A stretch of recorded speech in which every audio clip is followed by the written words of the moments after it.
고린도후서 12장 9절과 10절 말씀입니다. 고린도후서 12장 9절에서 10절 말씀 299페이지에 있습니다. 우리 다 함께 합독하겠습니다. 시작. 내게 이르시기를 내 은혜가 내게 족하도다. 이는 내 능력이 약한 데서 온전하였으며 그러므로 도리어 크게 기뻐함으로 나의 여러 약한 것들에 대하여 자랑하니 이는 그리스도의 능력이 내게 온전하게 하려 함이라. 그러므로 내가 그리스도를 위하여 약한 것들과 능력과 궁핍과 박해와 공고를 기뻐하니 이는 내가 약한 그때에 강하니라. 아멘. 오늘은 내가 약한 그때 강합니다라는 제목의 말씀을 가지고 함께 나누길 원합니다. 우리는 이 세상을 살아가면서 수많은 어려움을 만나게 됩니다. 그때마다 주님 왜 나에게 이런 어려움을 주시나요? 너무 힘이 듭니다 라고 우리는 주님을 붙잡고 기도하게 됩니다. 나에게 큰 복 주셔서 내가 하나님 나라를 위하여 교회를 위해서 힘써 일하게 하지 않으시고 왜 나에게 좌절과 또한 그렇게 어려운 시간들을 계속 경험하게 하시는지를 우리가 기도할 때가 많이 있습니다. 그런데 하나님께서 우리에게 약함을 주시는 이유는 분명하게 있습니다.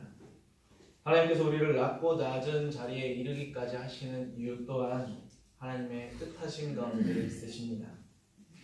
바울은 약한 것들과 능력과 궁핍과 박해와 공고를 기뻐한다라고 고백하고 있습니다.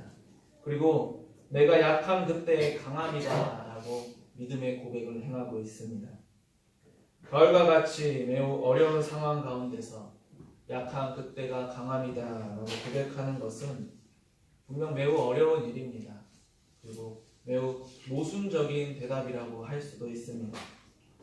그러나 하나님의 뜻을 바르게 이해하는 자들은 약한 그때에 강함이다라는 그 믿음의 고백이 우리의 고백이 될 줄로 믿습니다.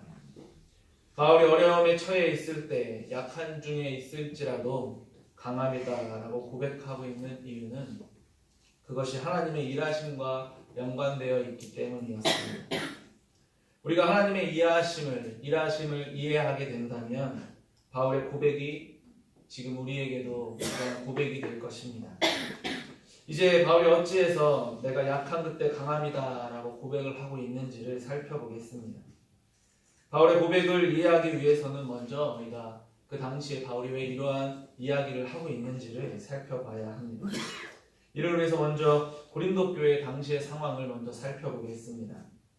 바울은 여러 가지 문제로 어지러웠던 고린도 교회를 향하여서 고린도 전서를 통해 그들을 훈계하고 그들이 바른 길로 나아갈 수 있도록 가르쳤습니다.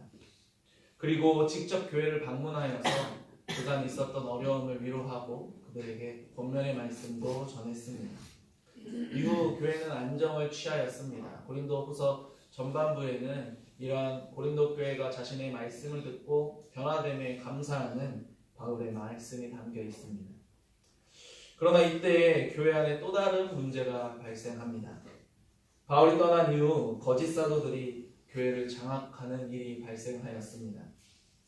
그들이 성도들을 현혹시키고 심지어 바울의 사도권마저도 의심하도록 성도들을 미혹하였습니다. 교회 안에 침투한 거짓 사도들은 교회를 매우 어지럽게 만들었습니다. 뱀이 그 간계로 하와를 미혹함과 같이 교회 성도들은 거짓 사도들로 인하여서 미혹되고 말았습니다. 거짓 사도들은 예수 그리스도가 복음이 아닌 예수 그리스도가 아닌 다른 예수를 전하고 있었습니다.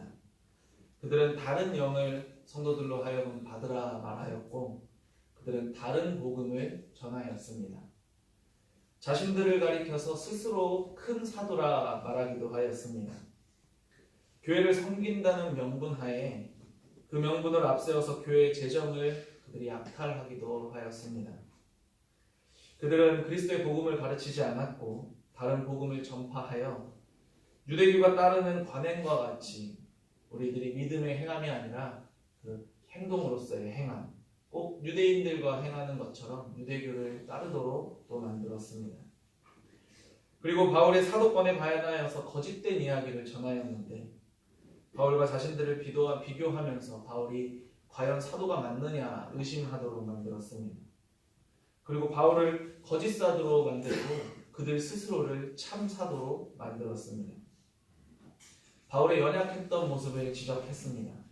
자신들의 육신을 자랑하면서 자신들의 외모를 자랑하면서 자신의 능력을 자랑하면서 바울과 같은 사람이 어떻게 과연 사도겠느냐라고 이야기했습니다. 어찌 참 사도고 그 사람이 어찌 선지자가 될 수 있겠냐라고 이야기를 했습니다. 이런 말을 하면서 사도들은 성도들을 현혹하게 말았습니다. 아무리 거짓 사도들이 판을 치고 그들이 이상한 이야기를 한다 할지라도 거짓 복음을 전한다 할지라도 고린도 교회 성도들이 그것을 듣지 않고 따르지 않으면 그만입니다. 그런데 문제는 그 거짓 사도들로 인하여서 성도들이 현혹되고 미혹되고 있었다는 것입니다. 거짓 교사들, 거짓 사도들을 따르는 무리들이 생겨났습니다. 육신을 따라 자랑하는 그들의 거짓된 이야기에 미혹되어서 바울이 과연 사도가 맞느냐 의심하는 성도들도 생겨났습니다. 어리석은 자들을 교인들 스스로가 기쁨으로 용납하고 있습니다. 거짓 사도들의 육신을 자랑을 들으면서 저분이라면 우리 교회가 부흥하겠다. 저분이라면 분명 예수님의 사도가 확실하다라고 착각하면서 잘못된 가르침을 받아들였습니다. 지금의 이 땅의 교회의 성도들이 거짓된 목사들, 거짓된 이단의 사람들을 보면서 우리 교회를 잘 이끌 것이다. 우리 교회를 부흥시킬 거야. 이 사람이라면, 이 사람이 가진 능력이라면, 저렇게 외적으로 멋진 능력을 가지고 있다면 좋은 목사님으로서 우리를 잘 인도할 것이다 라고 착각하는 것처럼 고린도 교회 성도들이 참 사도였던 바울을 배척하면서 그들을 지금 받아들이고 있습니다. 이렇게 고린도 교회 성도들이 거짓 사도를 따르면서 바울의 가르침은 점점 잊혀져 갑니다. 그 말씀은 바울이 전하였던 복음이 그들 가운데서 점점 떠나가고 있다는 것입니다.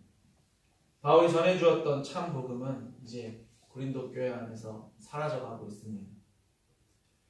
하나님께서는 우리를 통해 일하십니다 라고 이야기하는 거짓 사도들에게 속아서 그들의 가르침대로 육신을 따르고 또 육신을 자랑하는 자들, 이들을 잘 따르고 이들과 함께 한다면 하나님께서 기뻐하실 거야, 하나님께서 우리에게 복을 주실 거야 라고 착각하는 그들의 모습을 우리가 볼 수가 있습니다. 분명 고린도 교회 성도들은 분명하게 잘못된 착각을 하고 있습니다.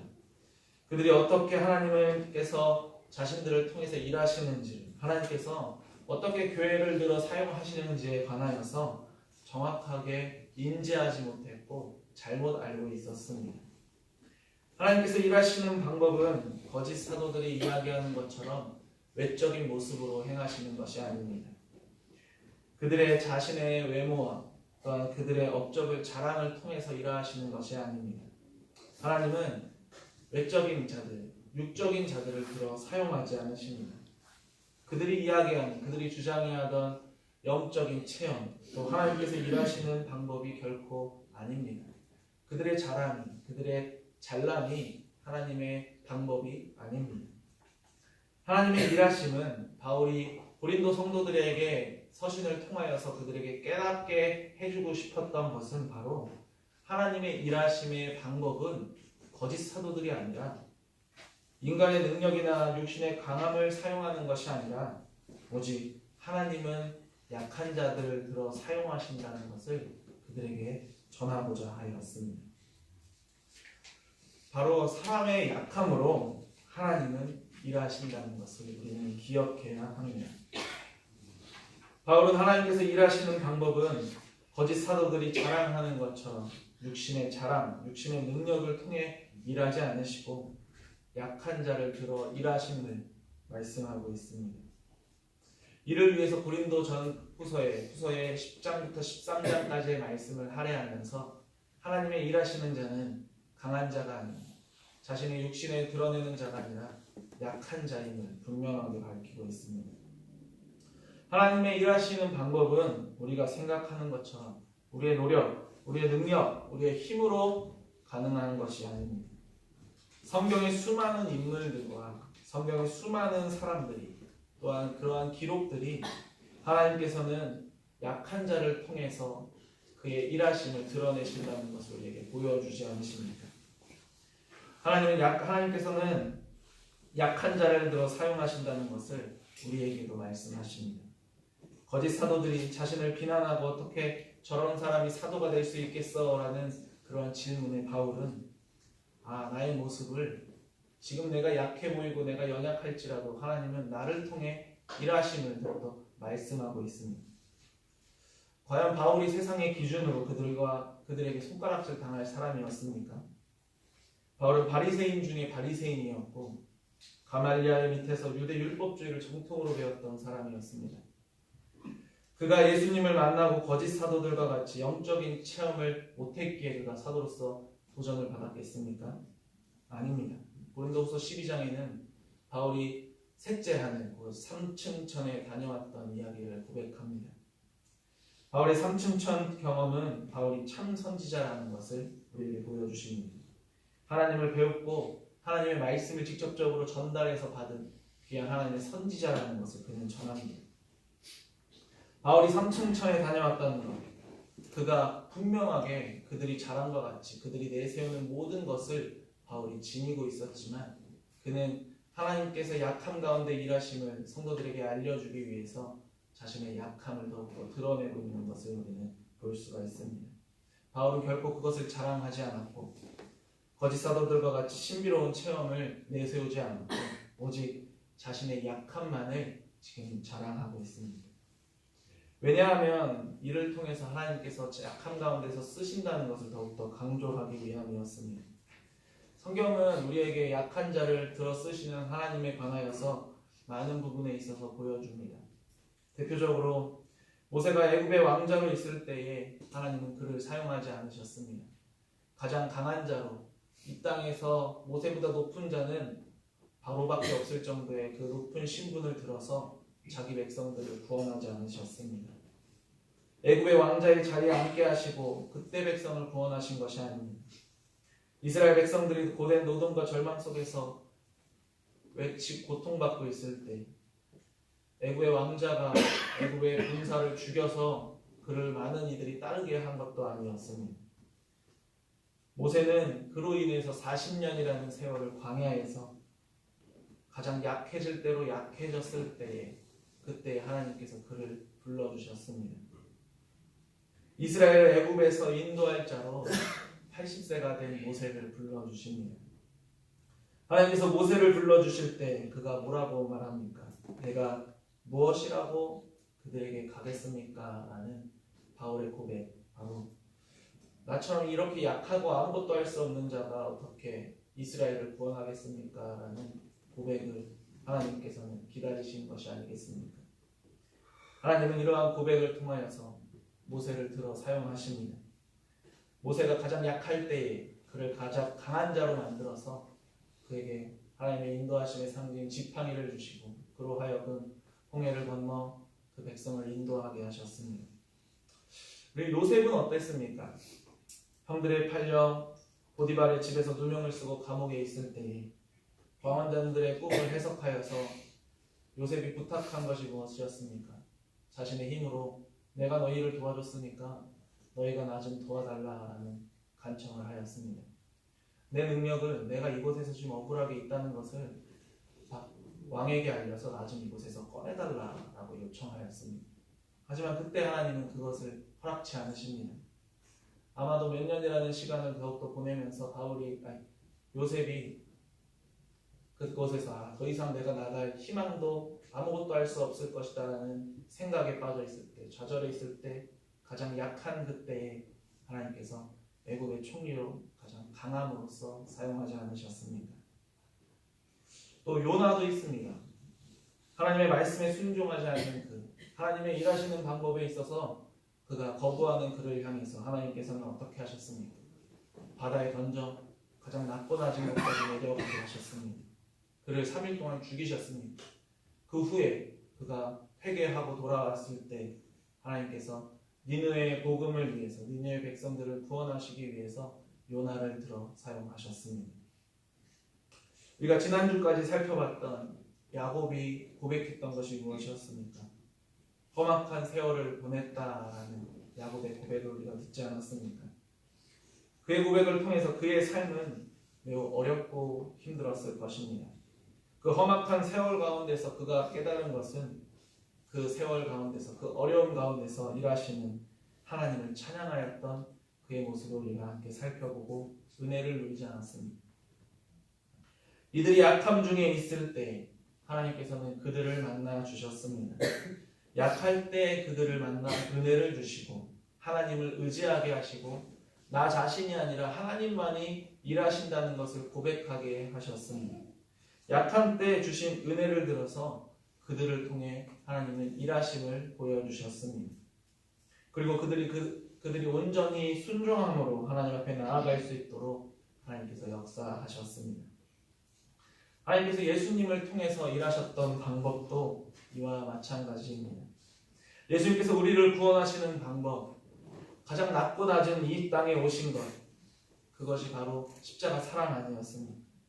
이 땅에 오셔서 십자가를 지시는 것이 바로 약함 가운데서, 그 약함 가운데서 십자가를 지셨지만 그 십자가를 지심으로, 그 가장 낮은 곳에 임하심으로 얻게 된 것이 무엇이었습니까? 이 땅에 있는 모든 자를 살리시는 가장 강력한 은혜를 베풀어 주셨습니다. 하나님께서 예수 그리스도를 통해서 일하시는 방법은 바로 십자가였습니다. 십자가 고난을 통해 가장 약한 모습 가운데서 이 땅에서 죽으셨지만 그 약함을 통해 이 땅의 모든 자들을 구원하시는 강한 은혜를 베풀어 주셨습니다. 바울이 고린도 교회 성도들에게 전하고자 하는 것이 바로 이것이었습니다. 하나님은 너희들이 착각하고 있는 것처럼 강한 자들을 통해서 일하시는 것이 아니라 하나님은 이렇게 약한 자들을 통해서 하나님의 역사가 이루어지고 하나님의 일하심이 이루어진다는 것을 우리에게 보여주십니다. 바울이 약할 때 자랑할 수 있는 것, 그 이유는 그 약할 때에 하나님께서 나를 통해서 일하고 계신다는 것을 고백할 수 있는 것입니다.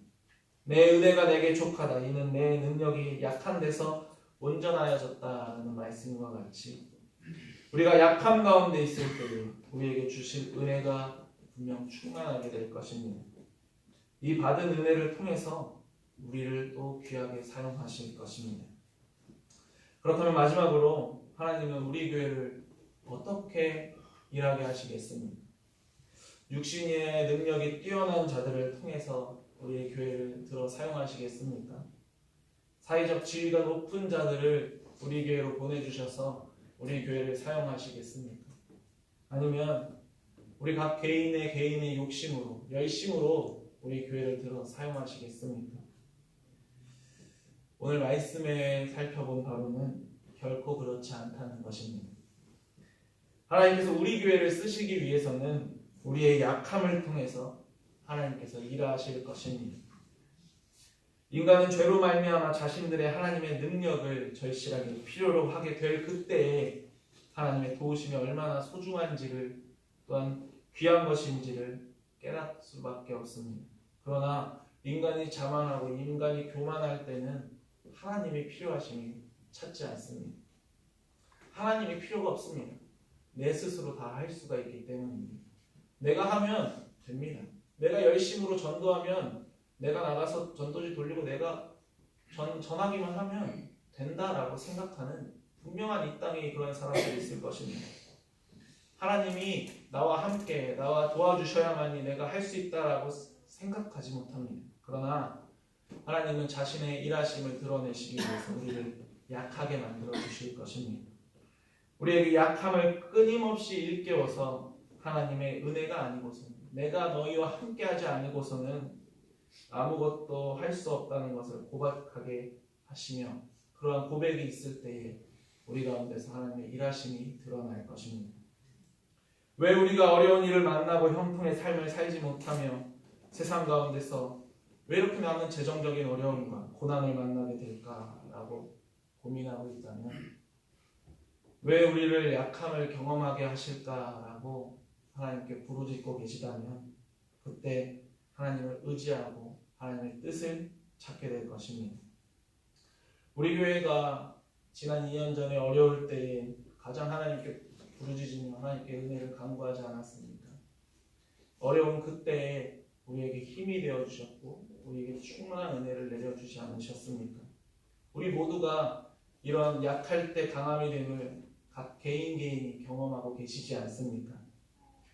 이곳에 계신 성도님들 모두가 이제는 어려운 일을 만날 때, 고난 중에 있을 때 하나님께서 나를 통해 일하고자 하시는구나를 깨달으시기를 바랍니다.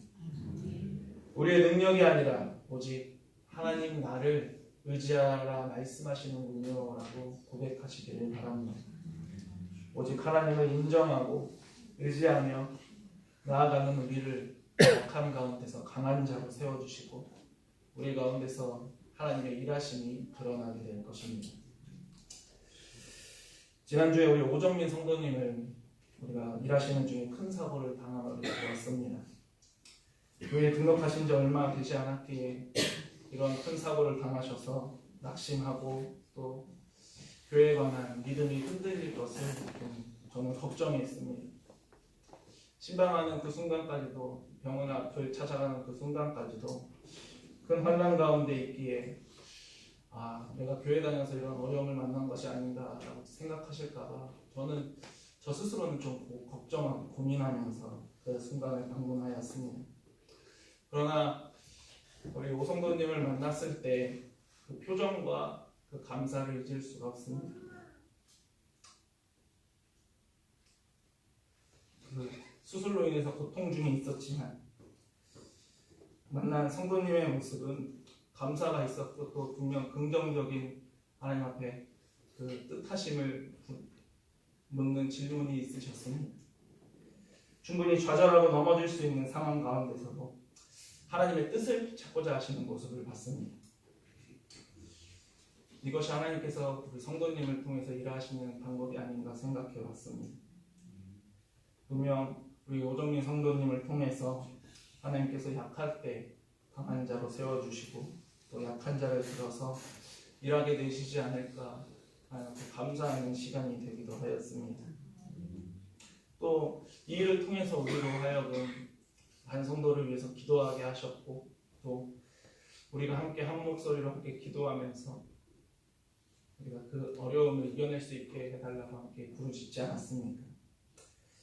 우리 누구에게나 그리스도 안에서는 고난이 있습니다.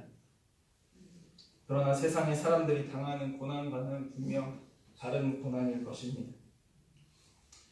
우리는 이 고난을 통해서 하나님의 깊고 깊은 은혜를 경험할 것입니다. 하나님의 사랑을 깨닫고 하나님께서 나를 통해서 어떤 일을 하실지를 기대하게 하는 마음을 주실 것입니다. 그리고 그때에 하나님께서 나를 통해 앞으로 하실 일을 감사하며 나를 준비하게 하심을 기억하게 하실 것입니다. 지금 고난 중에 계신 이곳에 계신 성도님들 중에 고난 중에 계신 성도님들 계십니까? 분명한 것은 절대로 낙심하실 필요가 없습니다. 한 주석가는 우리의 고난보다 하나님의 은혜가 더 크다라고 고백하고 있습니다. 우리의 고백이 이런 것이 아니겠습니까? 하나님께서 고난 중에 있는 나를 통해서 일하실 것입니다. 약할 때 강함이라는 고백이 이제는 바울의 고백만이 아니라 우리 주님의 교회 모든 성도님들의 고백이 되기를 소망합니다.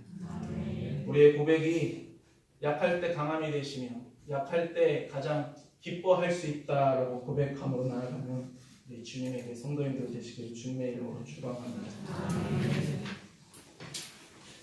우리 주는 완전합니다. 찬양합니다.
세상 위에 넘칩니다.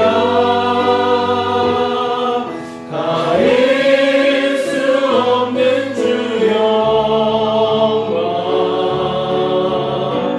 온 땅 위에 충만합니다.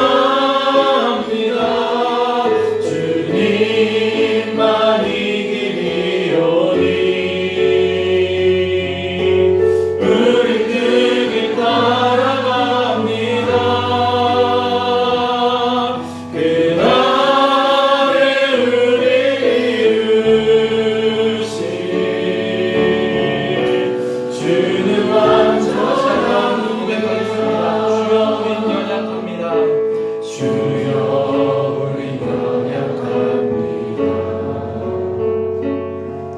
우린 오늘을 힘겨워합니다. 주 뜻 이루며 살기에 부족합니다. 우린 연약합니다. 주여 우린 넘어집니다. 주여 우린 넘어집니다. 오늘 하루도 실수합니다. 주의 긍휼을 구하는 죄인입니다. 우리 주만 바라봅니다. 한없는 주님의 은혜 온 세상 위에 넘칩니다. 가릴 수 없는 주 영광 온 땅 위에 충만합니다. 주님만 이 길이오니 우리 그 길 따라갑니다. 그날에 우리 이루신 주는 완전한 이 한없는 주님의 은혜 한없는 주님의 은혜 온 세상 위에 넘칩니다. 가릴 수 없는 주 영광 온 땅 위에 충만합니다. 주님만 이 길이오니 우리 그 길 따라갑니다. 그날에 우리를 이루신 주는 완전합니다. 우리 함께 말씀을 가지고 기도하겠습니다. 우리 안에 약함이 있다면, 약함 가운데 우리가 고난 중에 있다면, 이는 하나님께서 일하심에 감사하는 주님의 교회가 되기를 원합니다. 우리의 약함을 들어서 주여 일하여 주시옵소서. 주님의 교회를 통하여서 주의 일하심이, 뜻하심이 이루어지는 우리의 교회 되게 해달라고, 약함이 강함이 되는 주님의 교회가 되게 해달라고, 우리 시간 우리 함께 말씀을 가지고 기도하도록 하겠습니다. 하나님 아버지 감사합니다. 우리를